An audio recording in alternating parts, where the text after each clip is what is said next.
Queridos irmãos, uma boa noite para todos, a graça e a paz. Que bom estar de volta.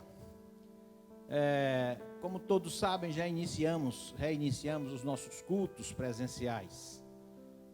E eu quero dizer para vocês que foi uma festa, que foi lindo o trabalho que nós realizamos aqui na casa do Senhor. Mas queria dizer que a nossa alegria não foi completa ainda, porque faltou você, querido irmão, você, querida irmã. Você, querido irmão idoso, você, queridas crianças, sentimos muito a falta de vocês. E aqui nós oramos, pedindo a Deus que abençoasse a vida de vocês, que desse o conforto que vocês precisam ter nessa hora, e que mantivesse vocês firmes, porque já já isso tudo vai passar e vocês todos estarão conosco aqui na casa do Senhor. Amém? Amém, que Deus abençoe ricamente a sua vida.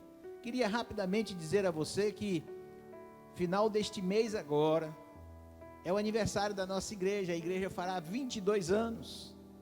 E eu não lancei uma campanha, eu lancei aqui um desafio para que os irmãos todos tivessem a oportunidade de dar um presente à igreja. E o que é que a igreja gostaria de receber de presente? O que é que a igreja está precisando? Queridos, nesse momento nós estamos fazendo uma reforma, né, no nosso prédio de educação religiosa. Então aquelas salas estão ficando a coisa mais linda. Não tem nada de luxo lá, mas é uma obra que dá dignidade às pessoas, né? Que humaniza os ambientes. E está ficando lindo aquelas salas ali. E você tem a oportunidade de dar o seu presente à igreja. Seu presente, você que vai determinar. Você conversa com Deus e Deus vai lhe abençoar, e você vai poder abençoar a sua igreja, né? Alguém me perguntou, mas pastor, eu não tenho dinheiro, o que é que eu posso? Querido, não se preocupe. Aquela pessoa que não tem como contribuir agora, o Senhor conhece perfeitamente a sua condição, a sua situação. Não se preocupe com isso. Seu pastor e a sua igreja não estão preocupados com isso. Estamos tocando a obra para a glória do Senhor. A obra está seguindo e seguindo bem. Falei a semana passada de uma oferta que nós recebemos, e essa semana recebemos outra oferta. E nós estamos muito felizes. Mas você tem a oportunidade de ofertar também, né? Não precisa ser nada expressivo assim. Então, uma pessoa que me perguntou ia dar apenas um saco de cimento. E um saco de cimento ajuda, pastor? Ajuda sim, tudo ajuda, viu? Cimento, areia, massa corrida, uma lata de tinta, tudo que você puder dar agora será bem-vindo, bem recebido aqui na casa do Senhor. E no dia do aniversário da igreja nós estaremos inaugurando o nosso prédio de educação religiosa. Aliás, reinaugurando, né? Então, que Deus abençoe sua vida, participe, viu? Não fique de fora, não fique de fora. Deus te abençoe e fale ao seu coração acerca daquilo que você pode fazer para a obra de Deus nesse momento. Nós vamos orar e agradecer a Deus pela oportunidade que nós temos de mais uma vez estar aqui para falar da palavra de Deus para o seu coração, querido irmão, para o seu coração, querida irmã. Então curve a sua cabeça aí em sua casa, onde você está, e nós iremos orar agora ao Senhor. Nosso Deus, nosso Pai que estás nos céus, nós te agradecemos, Senhor, porque pelo teu tão grande amor, pelas tuas infinitas misericórdias, chegamos até aqui. Ah, Senhor, não há nada que possa impedir a caminhada da tua igreja. As portas do inferno não prevalecerão contra a igreja de Jesus Cristo. Glória a Deus por isso. Muito obrigado, Pai, por mais esta oportunidade de estar aqui na tua casa, gravando essa mensagem para levar ao coração do teu povo. E eu te peço que o Senhor abençoe ricamente o meu irmão e a minha irmã. Abençoa essas vidas. Vai lá na casa dela agora, na casa dele agora, Senhor. Coloca a tua mão poderosa sobre as suas vidas. E abençoa meu irmão, minha irmã e suas famílias. No nome de Jesus eu te peço. Agora eu peço a direção, a inspiração do Espírito Santo sobre as nossas vidas, para que possamos entender o recado de Deus para o nosso coração, entender aquilo que está na palavra de Deus. Faz, Senhor, a tua obra nos nossos corações nessa noite.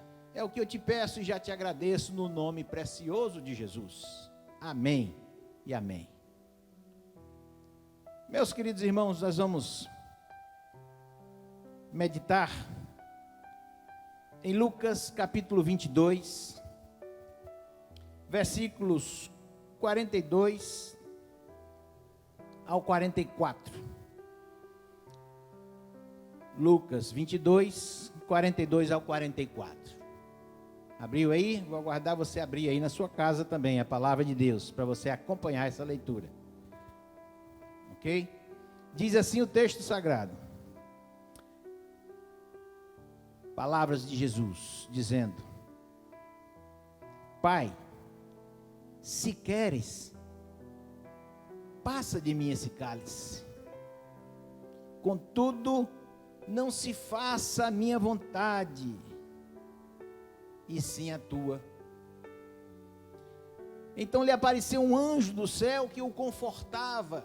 É o que diz a palavra de Deus no versículo 43. E o 44 diz: e estando em agonia, orava mais intensamente.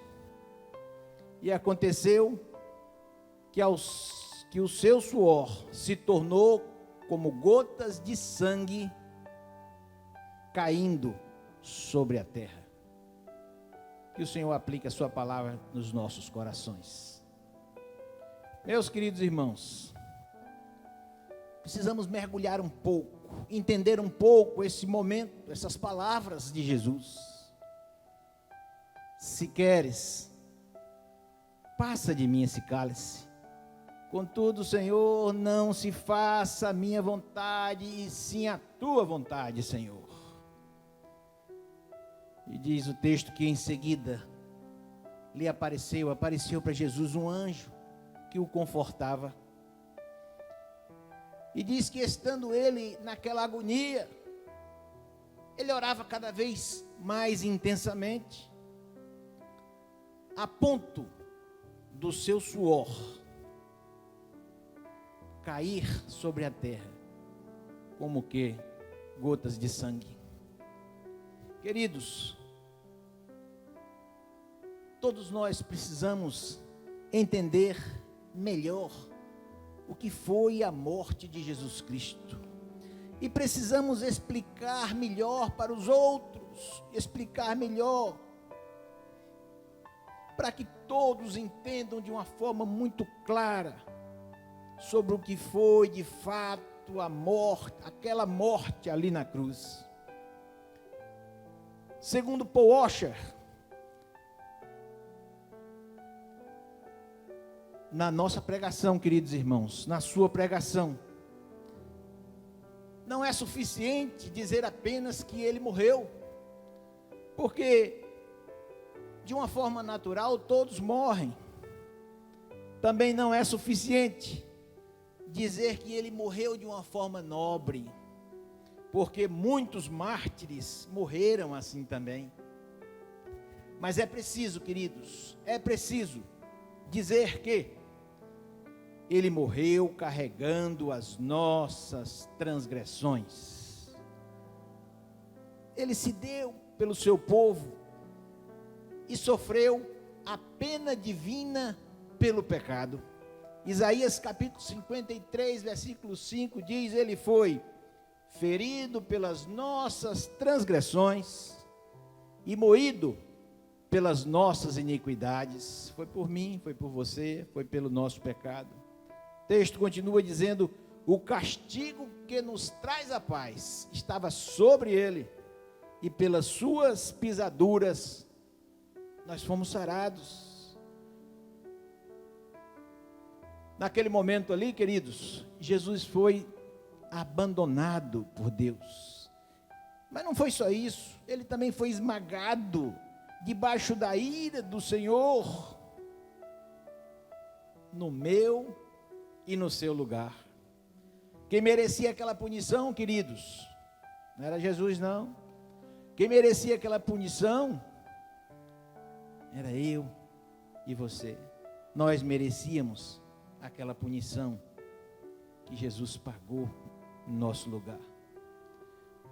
Queridos, a nossa insistência no pecado faz por merecermos que Deus vire as costas para nós. Foi isso que ele fez para Jesus. Naquele momento, virou as costas para ele, para o seu filho querido. Deus se fez de surdo para a sua oração. E veja aí, nesse texto que nós acabamos de ler, a intensidade da oração de Jesus Cristo. Oh Pai, se for possível, Senhor, afasta de mim, tira de mim esse cálice. Contudo, Senhor, seja feita a tua vontade e não a minha. Meus queridos, aquele desprezo que Jesus sentiu naquele momento, não foi meramente poético ou simbólico, mas foi real. Ele passou aquilo tudo por nós, foi real. E nenhum de nós jamais experimentou um desamparo assim, como esse que Jesus experimentou. Queridos, Deus é santo. Na presença de Deus, não há lugar para o pecado, não pode haver pecado. E Jesus, naquele momento, simplesmente, queridos, naquele momento ele carregava em seus ombros o pecado de todos nós. Jesus carregava em seus ombros. Aqueles que conhecem bem aí a história do povo de Deus, a história do povo de Israel, devem considerar que, conforme os registros bíblicos que nós conhecemos, nunca houve, em toda a história, nunca houve um episódio igual àquele, quando um justo clamou ao Senhor e não foi livrado. Isso só aconteceu com Jesus. Jesus disse: Deus meu, por que me desamparaste? Mas lembre-se, ele não foi apenas desamparado, ele também foi moído, foi crucificado em nosso lugar, no meu e no seu lugar. E ali pagou de uma forma definitiva o preço do nosso pecado. Fez por nós aquilo que nem eu e nem você, nenhum de nós poderíamos fazer. Ao olhar para Jesus, Deus viu naquela hora o pecado de todos nós. E agora, todos precisam aceitar Jesus como Salvador e viver para Ele. Pois só assim, agora será diferente. Ao olhar para nós, o Pai não verá a nossa iniquidade, mas verá a santidade do seu Filho. Jesus é o nosso advogado, Jesus é o nosso intercessor. Queridos, Jesus foi sem dúvida alguma o melhor presente que Deus já deu à humanidade. E engraçado, ainda tem gente que canta por aí que o melhor de Deus ainda está por vir. Que nada, queridos. O melhor de Deus já veio há pouco mais de 2000 anos atrás. Foi Jesus Cristo de Nazaré, o nosso Salvador, nosso Senhor. Sem Ele, Efésios capítulo 2, versículo 1 diz: estaríamos todos mortos nos nossos delitos e pecados. Que bom que Jesus veio para nos salvar.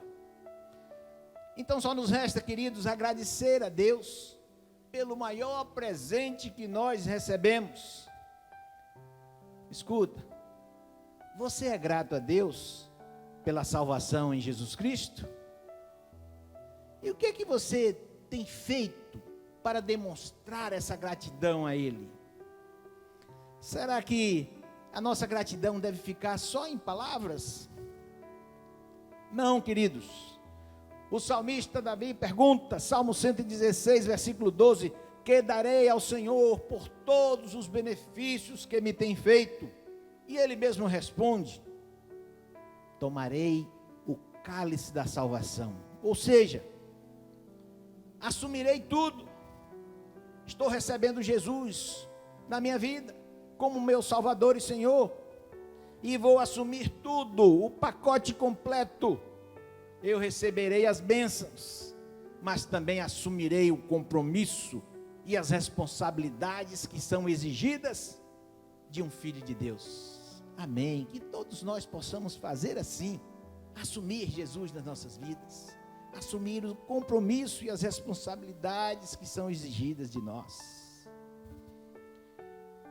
Entre nós, seres humanos, mortais, comuns, ninguém melhor do que o apóstolo Paulo demonstrou ter entendido de forma plena as implicações do ser cristão.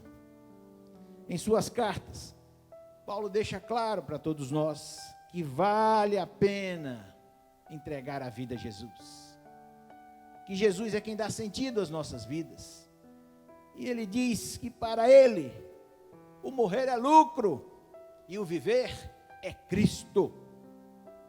Queridos, não há sentido nas nossas vidas fora de Jesus Cristo. Não há sentido algum.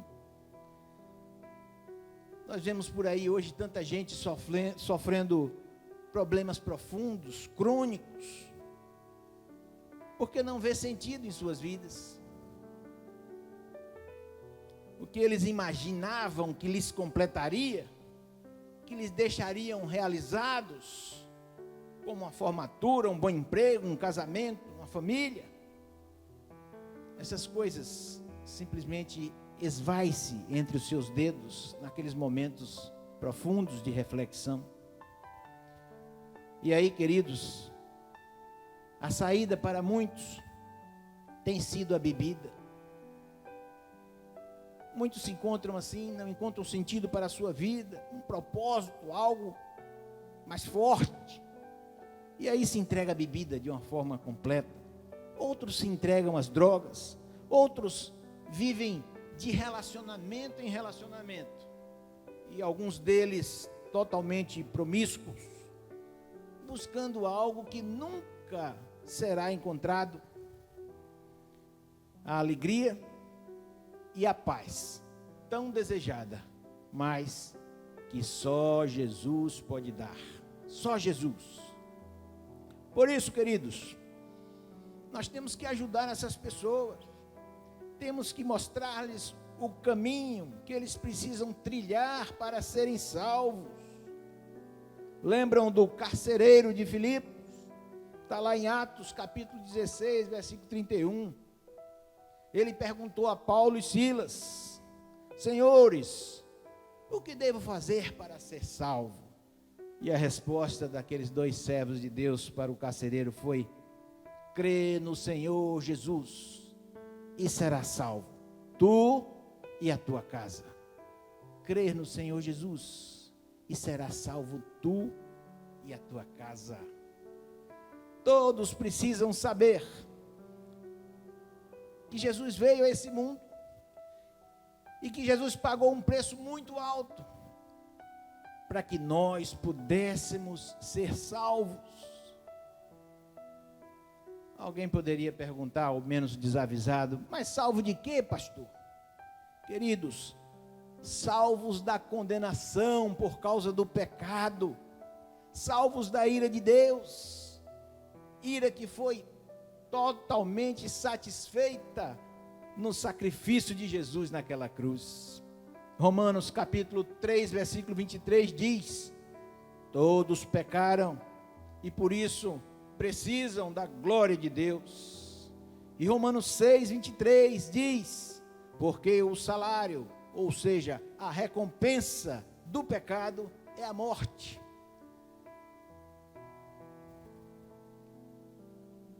Se você está levando uma vida de pecado, fuja daí, saia daí o quanto antes, porque a recompensa do pecado é a morte. E não é essa morte física, não, porque essa aqui todos nós iremos experimentá-la, a menos que Jesus volte antes. Mas é a morte espiritual, é o tormento eterno, é o inferno. Então o salário do pecado é a morte, essa morte aí. Mas a contrapartida, a palavra de Deus diz, mas o dom gratuito de Deus, o dom, a dádiva, aquilo que Deus nos dá de graça, o dom gratuito de Deus, é a vida eterna em Cristo Jesus, nosso Senhor. Só Jesus, queridos, pode dar a salvação. Olha, para muitos, aquela agonia que Jesus passou ali no Getsemane, para muitos aquela agonia valeu a pena, porque pagou o preço dos nossos pecados, cancelou a nossa dívida. Havia um escrito, uma dívida que precisava ser paga, e Jesus foi lá e pagou aquela dívida, cancelou o escrito da dívida. Queridos, Jesus sendo homem, ele foi crucificado, foi morto e foi enterrado. Mas sendo Deus, ao terceiro dia, ele ressuscitou. Glória a Deus por isso. A morte não teve poder para deter Jesus lá. A morte não foi capaz de segurar Jesus naquele lugar. Mas ele venceu a morte, venceu a cruz. E ele está aqui nessa noite, está falando ao seu coração, porque ele venceu aquilo tudo e ele dá vida a todos nós. Ele quer te dar vida. Meu amigo, você que está ouvindo a palavra de Deus nessa noite, Jesus quer te dar a vida. Ele quer dar a vida a todo aquele que o aceitar, o receber, o aceitar como Salvador e Senhor. A morte de Jesus ali na cruz, queridos, aplacou a ira de Deus contra o nosso pecado. O homem estava distante de Deus, separado de Deus, como diz Romanos 3:23, separados da glória de Deus. O homem estava nessa situação aí, separados. Mas a palavra de Deus diz que Jesus veio, padeceu em nosso lugar, depois ressuscitou e está à direita do Pai lá nos céus. E ao fazer isso, Jesus, quando veio, ele abriu o novo e vivo caminho que leva até Deus, que leva ao céu. E depois que ele se foi, ele incumbiu a sua igreja, ele incumbiu a mim e a você, nos incumbiu de levar esta palavra a todo aquele que ainda não conhece, levar a boa nova, a excelente notícia para todos aqueles que ainda não tiveram uma experiência de salvação com Jesus Cristo. Então faça assim, meu querido amigo, faça assim nesta noite, abra seu coração, convide Jesus para entrar no seu coração. A palavra diz que ele vai entrar e que vai fazer morada. Ele vai fazer morada no seu coração. E depois que ele entra, ele mesmo garante que estará contigo, estará conosco todos os dias da nossa vida. É um companheiro inseparável, maravilhoso Jesus. Jesus nos dá, neste episódio que nós estudamos nessa noite, o maior exemplo de submissão a Deus. Ele disse: Pai, se queres, passa de mim esse cálice. Contudo, Senhor, não faça a minha vontade, mas sim a tua. E na sequência o texto diz que, em vez de passar de Jesus aquele cálice, em vez de livrá-lo daquela dor tremenda, Deus apenas lhe enviou um anjo para lhe confortar. Ah, meus irmãos, quanto nós precisamos aprender de Jesus. Aprender a pedir ao Pai, mas principalmente aprender a dizer ao Senhor: seja feita a tua vontade e não a minha, Senhor. Queridos, a nossa vontade às vezes nos leva para lugares ruins. É assim que acontece conosco quando seguimos a nossa vontade. quando seguimos a nossa vontade, às vezes tomamos decisões erradas. Já a vontade do Pai, não. Romanos capítulo 12, versículo 2, diz que a vontade do Pai é boa, agradável e perfeita. O nosso Pai sabe o que faz. Às vezes, em vez de nós nos amoldarmos à vontade do Pai, nós ficamos aí como que crianças desobedientes, malcriadas, inconformadas. Nos comportamos como se de fato nós fôssemos o Deus da nossa própria vida. É assim que nos comportamos muitas vezes. A última palavra tem que ser minha, tem que ser nossa. Essa tem sido uma característica muito comum nesse tempo que vivemos. Pessoas que às vezes vão às igrejas e elas procuram um pastor que se amolde a elas. Elas querem uma igreja que se amolde a elas. E em última instância, elas querem um Deus que se amolde a eles. Um Deus que lhes dê tudo e que não lhes peça nada. Eu fico imaginando, queridos, se essas pessoas, em vez de receberem um sim de Deus, quando fazem os seus pedidos a Ele, se eles acabarem recebendo um não, e depois, a exemplo de Jesus, receber a companhia de um anjo para lhe confortar, acalmar os ânimos, dar paz ao seu coração, o que elas fariam? Certamente não aceitariam o consolo, diria que o pai não está lhe entendendo, eu estou falando, mas o pai não está lhe entendendo, e que ela queria de fato, era ter realizado aquele desejo, aquela coisa que foi planejada por ele, fazendo assim uma tremenda demonstração da falta de submissão a Deus. Meus queridos, nós que nos dizemos discípulos de Cristo, precisamos aprender mais dele. Lá em Mateus 11, 29, Jesus diz: aprendei de mim. Você está aprendendo dele? Você está aprendendo de Jesus? Você está colocando em prática os seus ensinamentos na sua vida? Aprendei de mim, palavras de Jesus. Precisamos aprender dele e praticar os seus ensinamentos. E meus queridos irmãos e amigos que estão nos vindo nessa noite, um dos principais ensinamentos de Jesus é este: sermos submissos ao Pai. Sermos submissos ao Pai. Dizer ao Pai: Senhor, como normalmente falamos nas nossas orações, eu estou precisando disso, Senhor, estou precisando daquilo.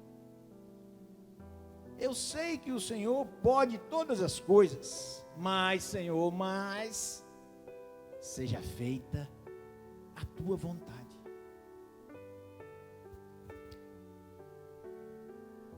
O segredo da nossa felicidade está em descansarmos nos braços do Pai. Deixar que Ele faça aquilo que Ele quer fazer nas nossas vidas. Nós nem sempre escolhemos o melhor, mas Deus sempre escolhe o melhor para nós. Então vamos aprender o que Jesus está nos ensinando nesta noite, a dizer ao Pai: Pai, seja feita a tua vontade e não a minha. Finalizando, meus irmãos, quando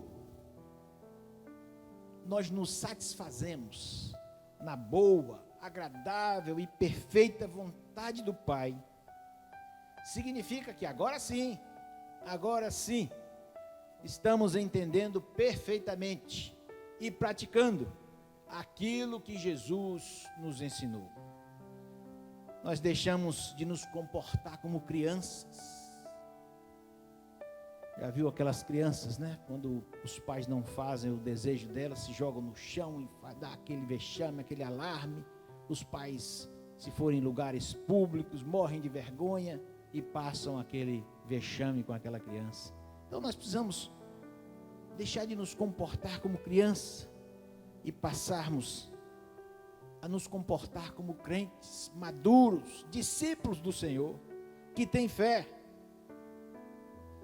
e que têm um comportamento que honra a Deus. Faça assim nesta noite. Aprenda o ensinamento de Jesus.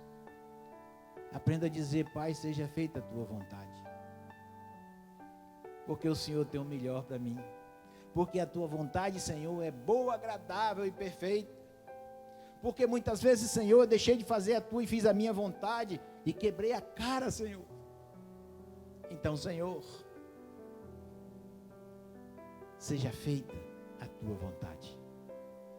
Que o Senhor nos abençoe e aplique a sua palavra nos nossos corações. Curva a sua cabeça mais uma vez, nós teremos uma palavra de oração encerrando esse momento. Pai nosso que estás nos céus, Pai, muito obrigado pela tua palavra que veio até o nosso coração nessa noite. Ah, Deus, abençoa para que esta palavra possa produzir frutos dignos de arrependimento nos corações daqueles que estão ouvindo. Vai lá e abençoa esse querido irmão, essa querida irmã, esse querido amigo, essa querida amiga que está nos ouvindo agora. Abençoa, Senhor. Faz a tua obra nesses corações. E sobretudo, Deus, que possamos aprender a dizer: seja feita a tua vontade. Muito obrigado por tudo, Pai. Continua nos abençoando. Continua abençoando todo este teu povo lindo que está espalhado por aí. Fala esses corações todos os dias. Abençoa. Fortalece a fé daqueles que estão fracos. Abre os olhos espirituais daqueles irmãos que na pandemia deixaram de vir à igreja. Agora já pode vir, mas eles não estão vindo. Abre os olhos espirituais, Senhor. Não deixa que fracassem na sua fé. Sacode essas vidas, Senhor. Acorda essas vidas, Senhor. É no nome de Jesus que nós te pedimos e te agradecemos. Amém, Senhor.